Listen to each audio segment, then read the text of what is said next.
Hey everybody, it's Norm from Tested. And Frank from Tested. And we are back with another episode of Shop Tips, a series in which, and in your shop, Frank's shop, we learn about some tools, some techniques that you've learned over your years of fabricating. Some are super obvious, some are common sense, some are just kind of weird.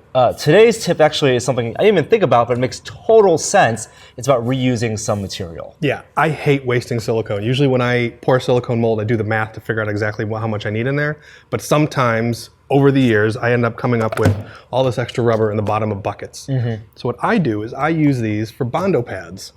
When you're mixing Bondo or mixing glue or mixing, 5-minute epoxy, you can put it on the table, but then it's a mess. With these silicone pads, you mix Bondo on there, you can just clean it off and you can reset it. Well, I imagine you can actually do it for much more than just Bondo pads. You use for like a paint palette or something like that, mixing colors on there. As long as it's not silicone-based paint? Well, then it just sticks to it when it's done. Yeah. All right. You can use all kinds of things. You have buckets, and you just rip it out of the bucket? Yeah, so here's from a mold we did the other day.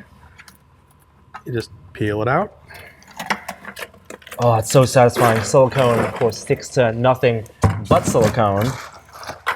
And that's it. And then you can just trim this part off.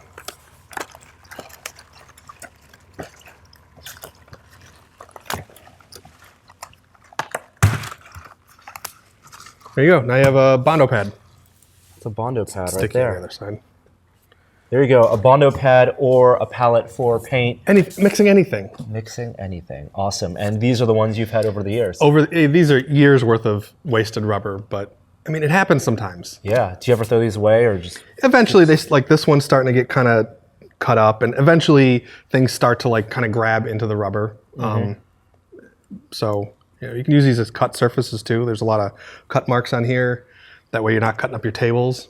Awesome. All kinds of stuff. Well, silicone pads for mixing Bondo or all sorts of stuff. A way not to waste your materials if you're making houses. Accidentally make too much rubber. Awesome. Thanks a lot, Frank. We'll have another tip in this series on our channel. Subscribe to that channel. Post your own shop tips in the comments below. But till then, we'll see you next time.